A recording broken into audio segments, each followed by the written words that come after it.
Hey guys, welcome back to another Underground Virtuosos video. My name is Paul. I'm a violin viola teacher located here in San Diego, California. So today we're going to be talking about a beginner symptom.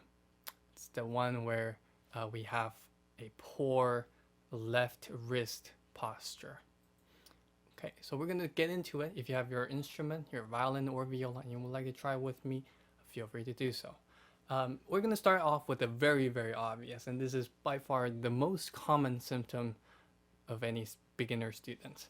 And this is the one where we have a collapsed wrist, where our wrist is too far in, like this. This makes the fingers feel like they're not tall. Okay, it also prevents us from shifting eventually when you're more advanced and you need to learn how to get into different positions. If you're like this, you can see what's happening. You can't move anywhere. Okay, you're gonna be stuck. Yeah, and it also prevents us from having a nice vibrato that we're going to potentially learn when you become more advanced, right? Um, Moving on to the second problem, and that's the one that is pushed too out. Now, I know for some people, especially viola players, if the instrument's bigger and then their arm is not that long, right, and they need to make up for it by having a slight curve outwards, that is okay. And you definitely see from time to time, from player to player, to see that kind of left hand setup. But what I'm talking about is when it's too far out, okay? So if your teacher is telling you, you need to not collapse your wrist and they tell you to push it out, think of it as this needs to be straight, relaxed, right? If you're completely relaxed and then you bring your hand up and balance your wrist on top of your arm, it should look something like this. It's fairly straight, it's fairly relaxed. It definitely should not look like this, definitely should not look like that. Okay, so that's kind of the idea. All right, now moving on to the third one, which this one is not as obvious. It definitely happens a lot in beginners, but it's not as obvious, which is the one where you collapse your wrist sideways. Sideways. Rather than front and back, it becomes sideways, like this. Okay, so you can see this movement simply just from taking your hand here and just go like that. Now you can see that it is very easy for us to move our wrist towards the pinky side. It's not easy towards the thumb side, unfortunately, but it's very easy for us to collapse this on the pinky side. And this is where the problem comes in.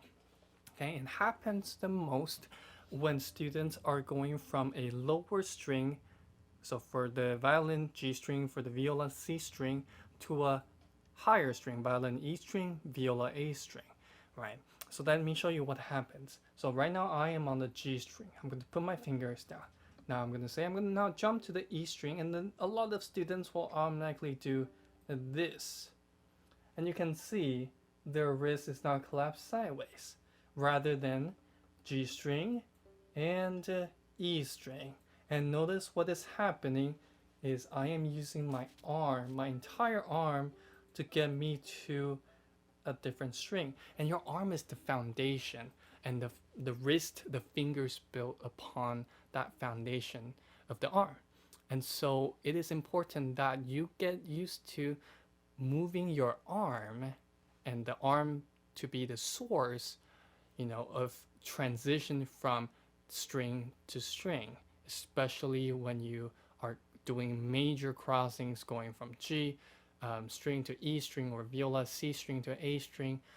Practice being able to move your arm, and this way the wrist doesn't move and your fingers will stay the same. They don't have to change shapes, change the feeling of the setup. They can feel tall, they can feel confident, and that is what you're looking for. A simple way to practice this is just do a quick scale pattern of 1 2 3 4 3 2 1.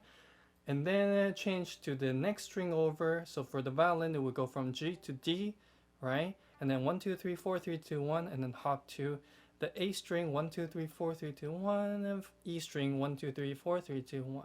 And what you're looking for is this right here, all stays very, very still. For the violin, C, G, C, G, D, and then A, right? Okay, so that's the little tip, and I hope that you find any of this helpful, especially the last one. Okay, it is something that is not that noticeable, okay, and it might not feel that weird because you can easily do this movement right here, right? But we don't want to do that because it will affect things like vibrato. Okay, it will affect things like when you have to learn to play double stops and you have two fingers down. This feeling is just not going to work. You need a proper arm angle support. All right, okay, so that's it for this video. If you liked the video, give it a thumbs up. If you have any comments, questions, leave it down below. Hit that subscribe button. And as always, thank you for watching.